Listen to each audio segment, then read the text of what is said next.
미국의 대규모 한국인 구금 사태에 대해 깊은 유감을 표한다. 미국 정부에서 최초로 한국에게 사과 발언을 내놨습니다. 지난 14일 미국 무부 크리스토퍼 랜도 부장관이 방한해 사건 발생 열흘 만에 깊은 유감의 뜻을 밝혔습니다. 며칠 전 하우드 러트닉 상무장관 등 미행정부 인사들이 현대자동차가 직원들에게 잘못된 비자를 내준 것이라며 한국 측에 책임을 돌린 것과 전혀 다른 태도였습니다. 이는 지금 이번에 한국 노동자 구금 사건이 한국을 분노케 하고 전 세계에 퍼지면서 엄청난 파장을 일으키고 있기 때문으로 보고 있습니다. 또 무엇보다 이에 맞춰 트럼프도 성명을 내놨습니다. 트럼프 대통령의 14일 SNS에 저는 외국 국가나 기업들의 미국 투자를 겁주거나 의혹을 꺾고 싶지 않습니다. 우리는 그들과 그들의 직원을 환영하며 그들에게서 배우고 머지않은 미래에 그들의 게임에서 그들보다 더 나은 성과를 낼 것이라고 자랑스럽게 말할 것입니다. 라고 썼습니다. 강경한 이민 단속과 관세 정책을 이어가는 트럼프 대통령이 외국 기업과 인력에 대한 환영 입장을 밝힌 것은 매우 이례적이라고 보고 있습니다. 그런데 이 글 말미에 중요한 예를 들었는데 예를 들어 조선업의 경우 예전에는 하루에 한 척씩만 만들 수 있었지만 지금은 1년에 한 척도 제대로 만들지 못하고 있습니다. 라고 썼습니다. 트럼프는 지금 한국을 자극시켜 조선업 부활의 꿈이 무너질까봐 걱정하고 있습니다. 지난해에만 미국 플리조선소를 인수한 화나그룹의 경우 국내에서 숙련 인력 50여 명을 미국으로 파견했는데 이를 통해 미국에서도 기술자를 양성할 것이라고 했습니다. 한 조선업체 임원은 미국 조선소에 가봤더니 한국이 1970년대에 쓰던 용접기를 쓰고 있었다고 했습니다. 미국은 중국을 견제하기 위해서 한국의 도움이 절실한데 이번 사건의 파장이 여기까지 미칠까봐 크게 우려하고 있는 것으로 알려지고 있습니다. 지금 한국에 온 노동자들이 구금시설에서 비인간적인 대우를 받았던 것을 폭로하고 다시는 돌아가지 않을 것임을 천명하자. 당장 트럼프의 입장에서 충격적인 것은 미국 조선업을 살려줄 것이라는 한국이 협조하지 않을 수도 있다는 위기감을 느끼고 있을 것이라고 했습니다. 이번에 구금된 한 한국인은 수감시설에 물통이 있었는데 거미 시체가 있어 바꿔달라고 하자 간수는 스파이더맨이 되겠네라고 놀렸다고 했습니다. 이런 대우를 받고서 어떤 한국 기술자가 미국에 가겠냐고 했습니다. 지금 트럼프 정부의 조지아 정부 습격은 경제에 즉각 역효과를 내고 있다고 보도되고 있습니다. 미국 리갈 AF에서는 이번 사건의 파장에 대해서 이렇게 말했습니다. 이런 일을 벌인 것의 파장은 해외 투자를 위축시킬 거라고 생각합니다. 해외 투자뿐만 아니라 모든 종류의 투자, 심지어 국내 투자까지도 위축시킬 겁니다. 만약 한 미국 회사가 공장을 짓고 싶은데 건설에 참여할 사람들이 다른 나라 출신이거나 다른 나라 출신을 고용할 가능성이 있다면 왜 DEA, ATF, ICE에 단속당할 위험을 감수하면서까지 그 모든 걸 하겠습니까? 혹은 다른 회사들이 전문화된 노동자들을 보내서 미국의 투자를 늘려가는 과정의 일부로 삼으려 할 수도 있습니다. 하지만 그들은 그렇게 하지 않을 겁니다. 제 말은 이런 식으로 하는 것이 어떻게 아메리카 퍼스트인지 모르겠습니다. 저는 정치적으로 어느 쪽이든 간에 경제적 번영과 미국 내 투자를 원한다면 이런 종류의 행동을 옹호할 수 있다고는 생각하지 않습니다. 이건 그저 단지 퇴보입니다. 그리고 저는 책임은 결국 도널드 트럼프에게 있다고 봅니다. 이건 그가 원해서 조성하려는 태도입니다. 그는 이런 일을 하고 싶어 합니다. 그는 그냥 헤드라인에만 관심이 있습니다. 그는 반드시 대가를 치러야 합니다. 트럼프 대통령은 14일 외국 기업들의 미국 투자를 독려하면서 한국의 미국 무부 크리스토퍼 랜도 부장관을 보냈는데 이에 대해 한국 정부와 국민들은 쉽게 넘어갈 생각이 없어 보이고 있습니다. 지금 더 중요한 것은 한국이 미국과 벌이고 있는 관세 협상입니다. 미국은 조지아 사건이 벌어지자마자 한국 측에 관세 협상에 서명을 하지 않으면 25%의 관세를 물리겠다고 엄포를 놓았습니다. 미 상무장관 루트닉은 일본은 계약에 서명했는데 한국은 서명하지 않았다고 종용하며 한국은 관세를 내든지 아니면 합의를 받아들이든지 양자택일하라며 미국의 요구를 받아들이라고 말했습니다. 일각에서는 미국이 일본처럼 한국이 순순히 자신들의 말을 듣지 않자 일부러 무리하게 조지아 습격 사건을 감행한 게 아니냐는 말까지 하고 있습니다. 한국은 현재 미국과 협상에서 충돌하고 있는데 최근까지 협상한 결과가 알려졌습니다. 일본은 미국과의 관세 협상에서 무려 5,500억 달러 약 700조 원 규모의 투자를 약속했고 그 자금을 사실상 미국이 마음대로 쓰도록 전적으로 위임했습니다. 이 막대한 자금의 일부는 알래스카 LNG 개발 기금으로 활용되고 전체 투자 이익의 90%를 미국이 가져가는 일방적인 조건이었습니다. 그 대가로 일본은 25%로 예고됐던 자동차 관세를 15%로 낮춰받는 협정을 맺었고, 합의한 지 불과 44일 만에 15% 관세가 발효되어 현재 일본차는 15% 관세로 미국에 수출되고 있습니다. 요컨대 일본은 천문학적 비용을 치르며 미국 뜻대로 해준 덕에 이 관세 폭탄을 일부 피한 것입니다. 미국은 일본과는 투자금 원금 회수 전 5대5로 수익을 배분하기로 했지만 한국은 투자금 원금 회수 전 한국이 90%를 가져가고 10%만 미국이 가져가는 것으로 협의를 했다고 했습니다. 게다가 3,500억 달러는 한국의 지난달 말 기준 외환 보유액 4,162억 달러 한화로 약 580조 원의 84%에 이르기 때문에 무제한 통화 스와프까지 요청했다고 했습니다. 미국은 투자처를 미국이 일방적으로 정한다고 했는데 한국은 투자사업성 검토 과정에 참여하고 직접 투자보다 보증 등을 확대해 위험을 분산하겠다고 하고 있습니다. 또한 한국은 원금 회수 후 미국이 수익의 90%를 가져가는 것에도 이의를 제기하고 있습니다. 미국 브레이크스루 뉴스에서는 트럼프의 한국에 대한 무역 협박이라는 제목으로 조지아 사건과 관세 협상에 대해서 집중 보도했습니다. 우리는 이미 한국이 미국 산업에 3,500억 달러 규모의 국가 보증 투자를 하기로 결정했다는 사실은 알고 있습니다. 하지만 우리가 알지 못하는 것은 그 자금이 구체적으로 어떻게 배분되고 분산될 것인가 하는 점입니다. 트럼프 행정부는 대통령이 그 배분을 직접 결정할 수 있는 권한을 갖기를 원한다고 말해왔습니다. 물론 그것은 한국인들에게는 상당히 우려스러운 일이라고 생각합니다. 그들이 그것을 공개적으로 밝히고 있지는 않지만요. 하지만 이 협상이 길어지고 있다는 사실 자체가 분명 무언가를 시사하고 있다고 생각합니다. 이제 이 단속 이야기로 좀 더 구체적으로 돌아가자면 저는 이것이 한국 내에서 상당한 충격을 불러일으켰다고 말해야겠습니다. 이번 급습의 영상과 사진들이 언론을 통해 널리 퍼지고 있습니다. 그리고 지금 매우 드문 장면이 벌어지고 있는데 한국에서는 진보 성향과 보수 성향의 언론과 정당 모두가 트럼프 행정부를 규탄하고 있는 것입니다. 조지아 현대자동차에 대한 급습 이후 한국 최대의 경제지인 한국경제신문에서 본 사설이 매우 놀라웠습니다. 인용하자면 만약 미국이 이번 사건을 통상협상에서 지렛대로 삼으려 한다면 그것은 동맹에 대한 신뢰를 배신하는 것이다. 저는 이것이 매우 강한 표현이라고 생각합니다. 그래서 정치적으로도 매우 흥미로운 순간입니다. 그리고 한국에서 제기되고 있는 일부 우려들은 미국 내에서도 다루어져야 한다고 생각합니다. 미국의 불합리한 요구에 대항하는 한국의 자세는 미국에서도 주목하고 있습니다. 여기에 미국 싱크탱크 경제정책연구센터의 딘 베이커는 한국이 시간을 끌며 어이없는 요구는 거부해야 한다고 말했습니다. 딘 베이커는 상호관세 인하 대가로 미국에 3,500억 달러 한화로 약 488조 원을 투자하라는 트럼프의 요구를 받아들이는 것보다 차라리 한국이 그 돈을 수출기업에 투자하는 게 낫다고 했습니다. 베이커는 한국의 지난해 대미 수출액이 1,320억 달러 184조 원이었으며 15%의 상호관세가 부과되면 1,250억 달러 174조 원으로 70억 달러가 감소할 것이라고 했습니다. 미국이 한국에게 25%의 상호관세를 적용하면 대미 수출은 10%에 가까운 125억 달러 17.4조 원이 줄어들 것으로 전망했습니다. 그는 트럼프 대통령이 125억 달러의 수출액을 보호하기 위해 3,500억 달러를 지불하라고 요구하고 있다고 비판했습니다.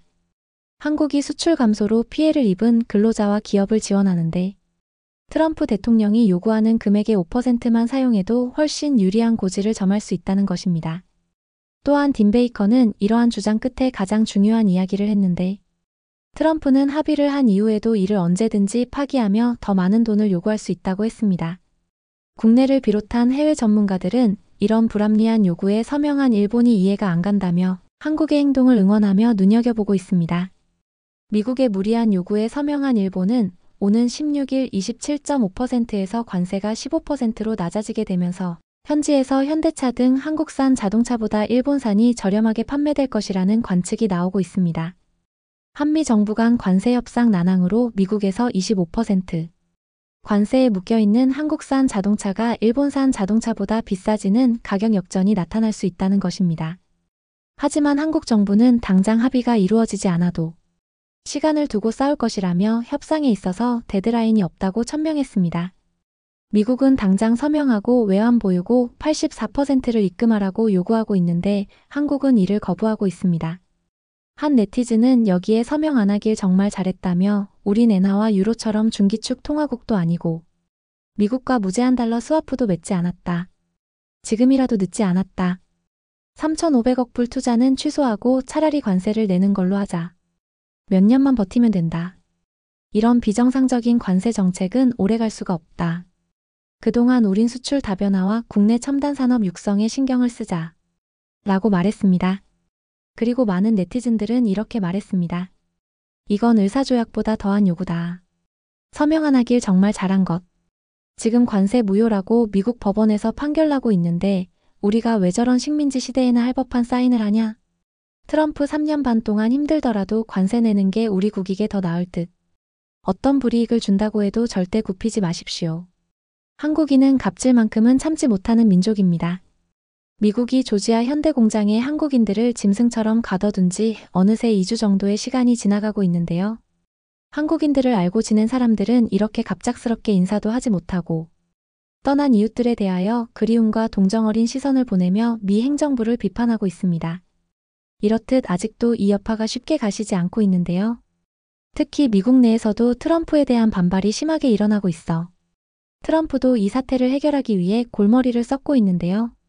어디를 가든 친절하고 예의 바른 한국인들은 주변인들에게 큰 사랑을 받는 사람들이었습니다. 심지어 정상적인 비자를 발급받고 온 사람들까지 범법자인 것처럼 가둬놓고 정치적인 압력을 행사한 미국 행정부에 대하여 미국 내 다양한 사람들이 목소리를 높이고 있는 것을 볼 수 있는데요.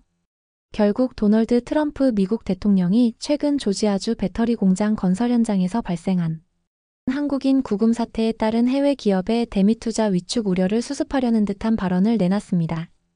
이건 도널드 트럼프의 말입니다. 한국 상황에 대한 언급이죠. 기본적으로 겁주거나 미국에 대한 투자를 꺼리게 하고 싶지 않다. 해외 국가나 기업들의 투자를 말이죠. 우리는 그들을 환영합니다. 그들의 직원들도 환영하고요. 그리고 자랑스럽게 말할 수 있어요. 우리는 그들에게서 배우겠다고 그리고 그들보다 더 잘하겠다고 그들이 잘하는 분야에서조차요. 이게 사과인가요? 이렇듯 미국 내에서도 트럼프의 사과에 대하여 이게 무슨 사과냐는 반응이 뒤따르고 있는데요. 외신들도 이를 강하게 비판했는데 월스트리트 저널에서는 IC가 수갑을 차고 사슬에 묶여가는 한국인들의 모습을 공개한 것을 두고 한국에서 좋게 받아들이지 않는다.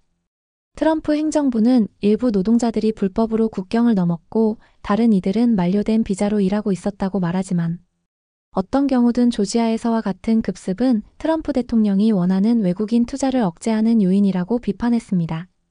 또 다른 언론 뉴욕타임스도 조지아주 구금 사태는 새로운 공장을 짓고 일자리를 창출하기 위해 미국에 수십억 달러를 투자해온 미국의 주요 동맹국 한국을 불안하게 만들었다. 트럼프 행정부는 삼성, 현대, LG 등 한국 대기업의 대미 투자를 장려하면서도 비자 배정을 대폭 엄격하게 해 그들이 공장 건설을 위한 숙련된 노동자들을 데려오기 더 어렵고 비싸게 만들었다고 지적했는데요. 삼성전자의 경우 미국 텍사스주 테일러시에 약 370억 달러, 우리 돈으로 50조 원을 들여 최첨단 반도체 파운드리 공장을 건설 중인데 현재 건물 뼈대는 모두 올렸고 핵심 장비 반입만 남겨둔 상태입니다. 당초 내년 말 가동을 목표로 달려왔지만 정작 추가 투자 결정은 머뭇거리고 있는 것으로 전해집니다. 지금까지도 한국은 미국에 엄청난 투자를 쏟아부었고 전 세계에서 미국에 가장 많이 투자하는 나라 중 하나가 된 상황입니다. 그럼에도 불구하고 미국이 약속을 뒤집고 계속 뒤통수를 치는 판이니 기업들로서는 이제 침착하게 상황을 지켜볼 필요가 있다는 겁니다. 결정적으로 기업들이 대규모 추가 투자를 주저하는 이유는 단순한 자금 문제가 아닙니다. 트럼프 시대부터 이어진 미국 정부 정책의 예측 불가능성, 그리고 정권이 바뀔 때마다 손바닥 뒤집듯 뒤바뀌는 일관성 없는 기조 때문에 미국 정부의 약속을 믿기 어렵다는 인식이 기업 전반에 퍼졌기 때문입니다. 미국이 밥 먹듯 약속을 어기는 분위기이니 기업 입장에선 장기 투자를 결정하기가 가장 두렵다는 것입니다. 결국 미국 정부의 이런 태도, 변화무쌍함과 일방성은 한국 대기업들로 하여금 최악의 경우 미국에서 손 털고 나올 수 있다는 극단적 시나리오까지 고려하게 만들고 있습니다. 그리고 최근 정황을 보면 완전히 빈말도 아닌 듯합니다. 앞서 언급한 삼성전자 텍사스 공장도 건물만 지어놓고 정작 핵심 생산 장비 투입을 미루며 장고에 들어간 모습입니다. 한 소식통은 미국은 자국 기업인 인텔, 마이크론에 힘을 실어주면서 한국 삼성에 주겠다는 보조금은 터무니없이 까다로운 조건을 달아 사실상 받기 어렵게 만들었다. 그러면서 미국 노동자들을 위해 한국보다 몇 배의 임금을 더 지급하라고 압박하고 있다고 전했습니다. 게다가 바이든 시절부터 미국 측은 보조금의 대가로 한국의 핵심 기술 정보를 공유하라는 압박도 간접적으로 가해왔습니다. 미국이 보조금 줄 테니 공정 기술과 데이터 등을 제출하라고 요구한 것은 유명한 일화입니다. 삼성 등 입장에선 기술까지 뺏길 우려가 있으니 더욱 미국 투자를 망설일 수밖에 없습니다.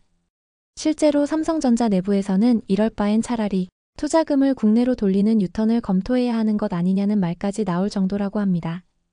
이러한 고민은 한국 기업만의 문제가 아닙니다. 대만 등 다른 나라 기업들도 비슷합니다.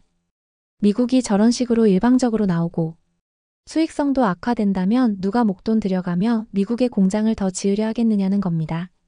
차라리 생산 기지를 제3국으로 분산하거나 미국이 아닌 다른 시장을 키우는 쪽을 모색할 가능성이 충분합니다. 심지어 우리를 자꾸 괴롭히면 브릭스 같이 미국 빼놓고 우리끼리 잘 사는 길을 찾겠다라는 농담 섞인 푸념까지 나옵니다.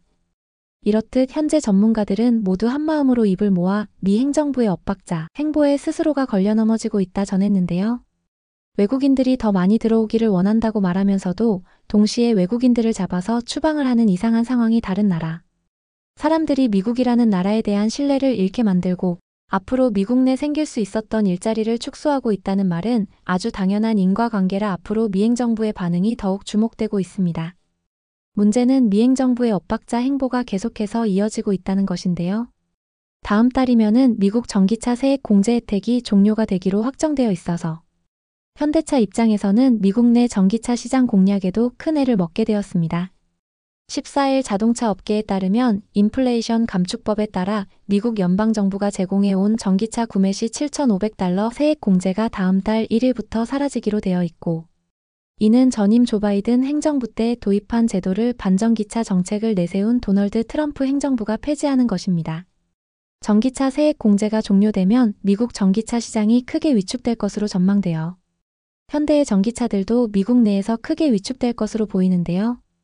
그런데 이러면서도 한편 크리스토퍼 랜도 미 국무부 부장관이 14일 미국의 대규모 한국인 구금 사태에 대해 깊은 유감을 표명했다는 소식이 들어왔는데요. 외교부에 따르면 방한한 랜도 부장관은 이날 서울 외교부청사에서 박윤주 외교부 1차관과 한미 외교차관 회담을 개최하고 향후 어떠한 유사 사태도 발생하지 않도록 노력하겠다. 이번 사태를 제도 개선 및 한미 관계 강화를 위한 전기로 활용해 나가자라며 한국과 미국이 앞으로 더 많은 교류를 하자는 언급을 했다 전했습니다.